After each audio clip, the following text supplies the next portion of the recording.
Գյորջյան Կասկադ 60 ամիս փուլային վճարում բազմաթիվ առավելություններ։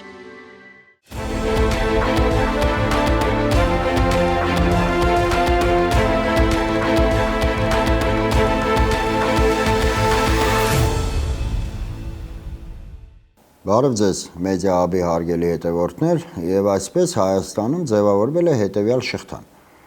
Նիկոլ Փաշինյանը ուղիղ ու բաց տեքստով իրավապահ մարմիններին հրահանգավորում է ձերբակալել այս կամ այն մարդուն։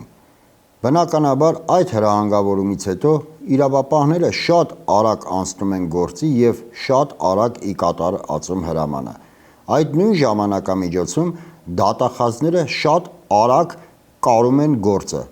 հարուցում են մեղադրանքները, դատարանները, եթե իհարկե Հայաստանում այս պայմանությամբ կա նման ատյան, դատարանները շատ արագ կայացնում են կալանքի վճիռները, իսկ ՔՊԱ-ականները զուգահեռաբար անում իրենց գրառումները, այն է ձերբակալված կամ կալանավորված մարդուն միանգամից խախտելով անմեղության կանխավարկածը հռչակում մեղավոր, այսինքն արդեն համարում են, որ այդ մարդուն մեղադրվող հանցանքը իրականություն է, այդ մարդը մեղավոր է եւ ստանձնելով դատարանի դերը այդ մարդուն հռչակում դատապարտյալ եւ միաժամանակ սլաքներն ուղղում են ընդդիմադիր ուժերի կամ առհասարակ ընդդիմադիրների կողմը հետեւյալ տրամաբանությամբ, որ այ դուք օժանդակեցիք կամ ընտրեցիք չակերտների մեջ ասած կաշառակերին։ Իդեպ հարգելի հետևորդներ, այսուհետ թե կաշառակեր, թե կոռումպացված եւ թե խոցելի մարդ այդ արտահայտությունները համարենք ես օգտագործում եմ չակերտների մեջ։ Նախ ՔՊԱ-ականները չեն, որ պետք է որոշեն այս կամ այն անձի խոցելի լինելը, կաշառակեր լինելը կամ կոռումպացված լինելը։ Երկրորդը ՔՊ-ն հասարակությանը իրականում դրել է շատ դժվար երկընտրանքի առջև։ Եթե առաջնորդվենք այդ կանխավարկածով, որ ըստ ՔՊԱ-ականների այս կամ այն անձը կաշառակեր է, կոռումպացված, ապա պետք է փաստենք, որ մարդիկ ստիպված ընտրություն են կատարում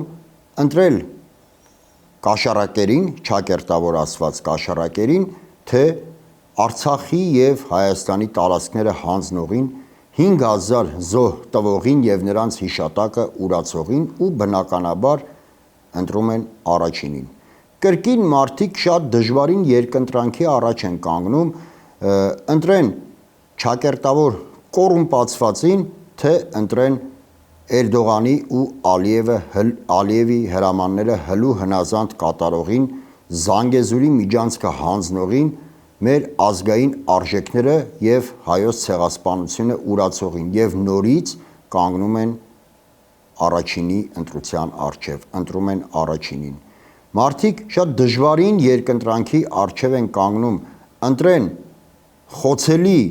այսպես ասած, թեկնածուին, թե այն մարդուն, որը ներկայացնում է մի քաղաքական ուժ, որը ամբողջովին հայ հասարակությունից ցանկանում է ստեղծել մի սպառողական զանգված, որը այն ուժի ներկայացուցիչին, որը Հայաստանի Հանրապետության շահերը դրել է թուրք-ադրբեջանական տանդեմի զոհասեղանին։ Ընտրել խոցելի անձնավորությանը, թե ընտրել, ելի եմ ուզում շեշտել, խոցելի անձնավորությունը չակերտների մեջ, խոցելի անձնավորությանը, թե այն թեկնածուին, որը ներկայացնում է մի այնպիսի քաղաքական միավորի, որը ամբողջովին գաղափարազուրկ է, ամբողջովին զուրկ քաղաքական կենսագրությունից եւ որի իշխանության մնալու երաշխավորը ցավալիորեն պետք է փաստենք, որ Էրդողանն են ու Ալիևը։ Յուրաքանչյուր մարդու համար, ով ունի հայրենիք եւ ազգային արժանապատվություն, բնականաբար նախընտրելի են այդ չակերտավոր կաշառակերներն ու չակերտավոր կոռումպացվածները։ Սակայն ՔՊԱ-ականներ, եթե ձեր մեղադրանքները մերկապարանոց են ու ապացույցներից զուրկ, այսինքն հիմնված միայն Նիկոլ Փաշինյանի հրամանների ու հրահանգների վրա, ապա ձեր գործած չարիքները թերևս ապացուցման կարիք չունեն, քանի որ դրանք ակնհայտ են, դրանք բաց են, դրանք անհերքելի են, դրանք ի ցույց են ողջ հանրությանն ու ողջ միջազգային հասարակությանը։ Նայեք, ուր են այսօր Արցախն ու Հայաստանի Հանրապետության տարածքները, ովքեր են հանձնել դրանք, բնականաբար դուք։ Ուր են մեր 5000 զոհերը, իհարկե գերեզմաններում, բայց ովքեր են նրանց զոհաբերել, իհարկե դուք եք 5000 մարդ զոհաբերել, որպեսզի այնուհետև հայտարարեք, որ Արցախը Հայաստան է ու վերջ։ Ուր են այսօր արցախցիները, տեղահանված իրենց հայրենիքից, իրենց հայրենի տներից, ցեղասպանված, որովհետև ցեղասպանությունը ոչ միայն մարդու ֆիզիկական ոչնչացումն է, այլ բռնի տեղահանումը ազգային հողի վրա։ Ուր են այսօր արցախցիները, տեղահանված, այո, ելի եմ շեշտում, իրենց հայրենի տներից, եւ ովքեր են օժանդակել նրանց տեղահանմանը, իհարկե դուք, որի համար իդեպ Ալիևի կողմից արժանացել եք գովասանքների։ Եթե դուք մոռացել եք, ապա թերևս հիշեցնեմ, որ երբ Արցախը գտնվում էր ամբողջական շրջափակման մեջ ու երբ Ադրբեջանը Արցախի նկատմամբ տիրեց ներողություն ձեռնարկեց լայնամասշտաբ գրոհ,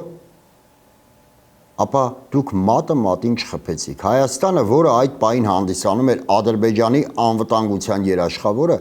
մատը մատին չխփեց մեր հայրենակիցներին օգնելու համար։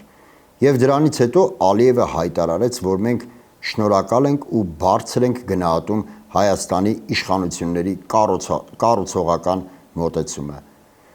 Ով է հարձակվել Արարատ լեռան վրա, ով է հարձակվել հայ առաքելական եկեղեցու վրա, ով է հասարակությանը ստիպում մոռանալ ազգային արժեքները, ուրանալ հայոց ցեղասպանությունը, ով է կասկածի տակ դնում այդ ամենը։ Բնականաբար դուք։ Ով է, որ իլուր աշխարհի բացի թուրքական պետություններից աջակցում եւ գովեստում մեծ թուրանի իրագործման գաղափարախոսությունը։ Նիկոլ Փաշինյանը։ Եթե դուք մոռացել եք, հիշեցնեմ, որ Ստամբուլում հայ համայնքի հետ հանդիպման ժամանակ Նիկոլ Փաշինյանը բաց տեքստով հայտարարեց, որ մենք չպետք է խոչընդոտենք Թուրքիային մեծ ուրանի գաղափարախոսության ստեղծման գործում եւ համեմատություն արեց, որ մեծ թուրանի գաղափարախոսության իրագործմանը խոչընդոտելը նույնն է, ինչ Թուրքիան փորձի խոչընդոտել Հայաստանի ԵՄ ինտեգրմանը։ Այսինքն Նիկոլ Փաշինյանը Հայաստանի ԵՄ ինտեգրումը եւ մեծ թուրանի գաղափարախոսության ստեղծումը դրեց նույն հողի վրա, ճիշտ այնպես, ինչպես նույն հարթության վրա դրեց ճակերտավոր արևմտյան Ադրբեջան կեղծ եւ պահանջատիրական Ադրբեջանի կողմից իհարկե պահանջատիրական այդ գաղափարախոսությունը արևմտյան Հայաստանի հետ։ Այսինքն համեմատելով արևմտյան Հայաստանն ու արևմտյան ճակերտավոր արևմտյան Ադրբեջանը, դրանով Նիկոլ Փաշինյանը լեգիտիմացրեց Ալիևի նկրտումները Հայաստանի Հանրապետության ողջ տարածքի հանդեպ։ Իհարկե սրանք այն բոլոր չարիքներն են, որոնք գործել եք դուք Նիկոլ Փաշինյանի գլխավորությամբ։ Եվ այսքանից հետո մարդկանց դնում եք երկընտրանքի առջև, որովհետև մի կողմից կա թեկնածու, որը ունի հայրենիք, որը ունի ազգային պատվություն, պետականության գիտակցում, որը երբեք չի ուրացել իր ազգը, որը երբեք չի հարձակվել մեր ազգային արժեքների վրա, որը երբեք չի հարձակվել հայ առաքելական եկեղեցու վրա։ Իսկ մյուս կողմից դուք եք այս բոլոր չարիքների հեղինակը, սակայն ձեր ձևակերպմամբ հայրենիք ունեցող մարդը կաշառակեր է, կոռումպացված, դեմ է պետականությանը, դեմ է Նիկոլ Փաշինյանի մոգոնած իրական Հայաստան կեղծ գաղափարախոսությանը եւ հետեւաբար յուրաքանչյուր Հայաստանի Հանրապետության յուրաքանչյուր քաղաքացի, որը կրում է ազգային ինքնասիրություն, բնականաբար մերժելու է ձեզ։ Այսօր յուրաքանչյուր տեխնացու հաղթում է այն պատճառով, որ հանրությունը մերժում է ձեզ։ Դու դա պետք է հստակ գիտակցեք։ Եվ վերջապես կա նաև երրորդ կողմը։ Եթե նույնիսկ տեխնացուն ունենա հաղթած իդեպ, ձեզ հաղթած տեխնացուն, եթե նույնիսկ ունենա, այսպես ասած, սրբացված անցյալ, աստվածային ներկա, եթե նույնիսկ չիմանա, թե փողը ինչ գույն ու տեսք ունի, որին դուք չկարողանաք կաշառակերի ու կոռումպացվածի պիտակը կպցնելու կալանավորել, ապա դուք նրան կկալանավորեք Facebook-յան որևէ գրառման համար։ Եթե այդ մարդը նույնիսկ Facebook-յան էջ չունենա, ապա դուք այդ մարդուն կկալանավորեք Արցախ բառն արտասանելու համար, կկալանավորեք Ալիևին հայհոյելու համար, կկալանավորեք ճակերտավոր ասած խաղաղության պայմանագրին խոչընդոտելու համար։ Այսինքն դուք ցանկացած պարագայում կկալանավորեք բոլոր նրանց, ովքեր որ հաղթեն ձեզ, իսկ բոլորը ձեզ հաղթում են։ Փաստն այն է, որ դուք այնուամենայնիվ բոլորին կալանավորել չեք կարողանալու։ Թեպետ Հայաստանում աստիճանաբար ստեղծվում է այնպիսի մի վիճակ, որ գուցե գանք այն օրվանը, որ կալանավայրերում ավելի շատ մարդիկ լինեն, քան ազատության մեջ։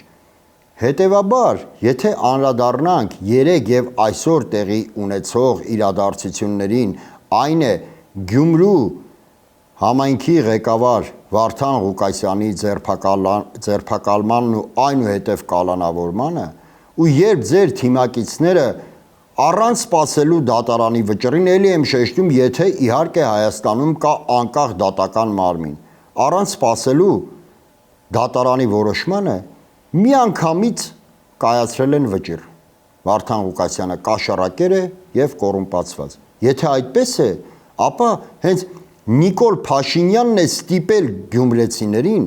որպեսզի ընտրեն Վարդան Ղուկասյանին։ Այսօր այսքանը, շնորհակալ եմ, կհանդիպենք։